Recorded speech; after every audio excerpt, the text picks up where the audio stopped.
Hello, everyone. Welcome back to the Ace of Spades University channel. This is one of my favorite movies this Christmas. And I feel like the week between Christmas and New Year's is a very chill, relaxed time. So that's what I'll be doing this week, revisiting some of the classics. This movie came out in 2007, so it's an oldie but goodie. And it's filled with so many great actors and actresses from Hollywood. We have everybody from Idris Elba, Delroy Lindo, Loretta Devine, Chris Brown, Columbus Short, Regina King, Lance Alonso, Sharon Leal, Lauren London, Mekhi Phifer, just full of some of Hollywood's greatest stars. Okay. So the Whitfields, they all come together to celebrate Christmas. We have the matriarch, who is Shirley Whitfield. Her nickname is Madeir. She's played by Loretta Devine. They all come together, and her boyfriend, Joe. They're joined by six. Okay, she has six kids. And so we have the eldest, Quentin Jr., who is Idris Elba. And he's a musician who's like always on the go. He hasn't been home in 4 years. Okay. And he reminds his mom of his dad, who was also a musician, and he abandoned the family. So his mom is really hurt by that still to this day. She is not a big fan of the musician lifestyle just because she had her heart broken by Quentin Sr. Okay. And that's really relevant because that affects her children and that how they want to live their life and pursue their dreams. Like they want to follow their passion, but they don't want to hurt their mom. So, and because this movie is so old, like typically, I wouldn't give away any spoilers, but it's been out since 2007, so I'm sure you guys have seen it. Okay, so we have Regina King. She's the housewife, and her husband, Malcolm. If you guys remember that scene in the bathroom, okay, when she pretty much reaches her breaking point. And I'm only laughing because of she basically like whoops him when he gets out the shower. She puts baby oil on the floor, and he's slipping and sliding.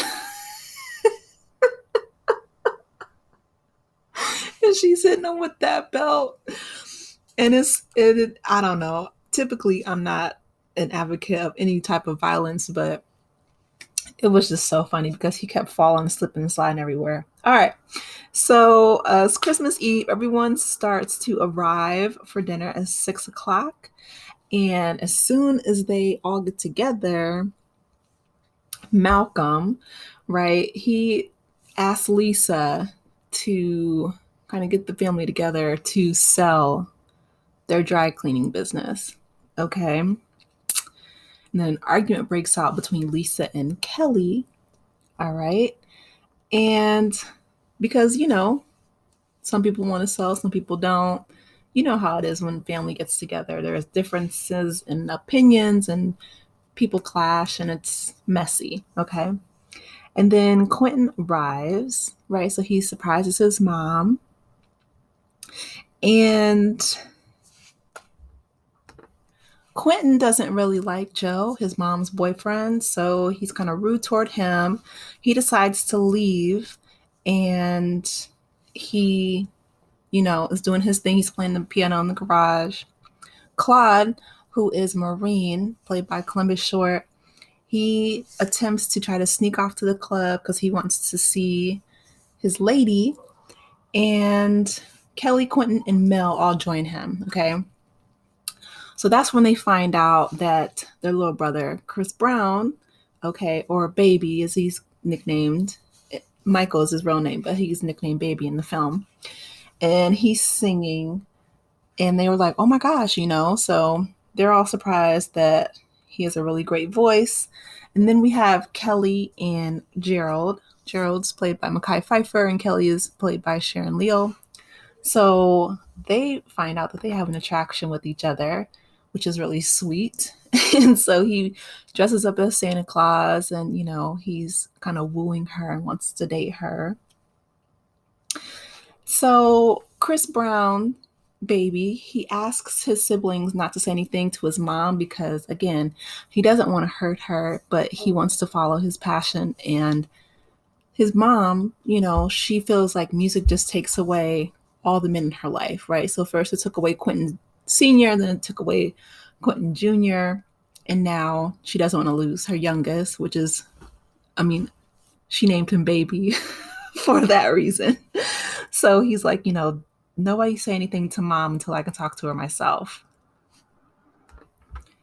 Okay, so then Quentin is followed by two bookies, Mo and Duke. And let me tell y'all, when I saw them come up in his mother's house, eat her food, and then go to sleep, I was like, wow, like that's real. So he owes the bookies $25,000, and they continuously, beat him trying to get the money. Okay. But they pretty much, are around him 24/7. Claude is arrested, and because he loses his temper in the club, pulls a gun out on somebody, and they get that situation handled. Come to find out, he's AWOL. So, like I said, he's a Marine, and AWOL is an acronym. It stands for absent without leave. So he basically left to come home. Then to come to find out, he's married. So messy. Like, this family has so many secrets. And, I think a lot of things in life could be solved so much easier with just communication, just basic communication. But anyway, okay, so Claude is AWOL. And then Sandy, his wife, she's talking to Mel, who's Lauren London, about the whole situation, and come to find out she's pregnant. And so it's just, I love it. I love it.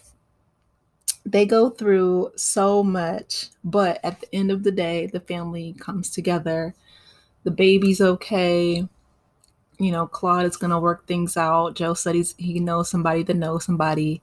So they're going to hopefully get him out of jail for being AWOL. I'm not sure what the process is with that, but yeah, baby ends up pursuing his dreams. Madea gives her stamp of approval to allow him to do that. Quentin goes to the train station and he's ambushed by Mo and Duke, but then Joe shows up to defend him, and he makes a deal with them saying, take this 10,000 and be satisfied. He's like, unless you want me to call the cops because you guys got warrants. So he comes in and saves the day. And Lisa and Malcolm get a divorce because she's a woman with integrity. Kelly and Gerald, they get together. I just feel like this is like a warm hug. You know what I mean? Like, the movie comes together, and then baby ends up singing, This Christmas at church, and the movie ends with them doing the Soul Train line down to Got to Give It Up. So this is definitely one of my favorite movies. I feel like it has just enough amount of messiness and drama, but in the end, it all gets resolved, and it's like a nice little bow, little Christmas bow, little Christmas gift. But anyway, drop down in the comments. Let me know your thoughts on this movie, or if you guys have any other your favorite holiday movies that you'd like me to review. Please like, share, and subscribe to the channel, and I will talk with you lovely people later. Take care. Bye.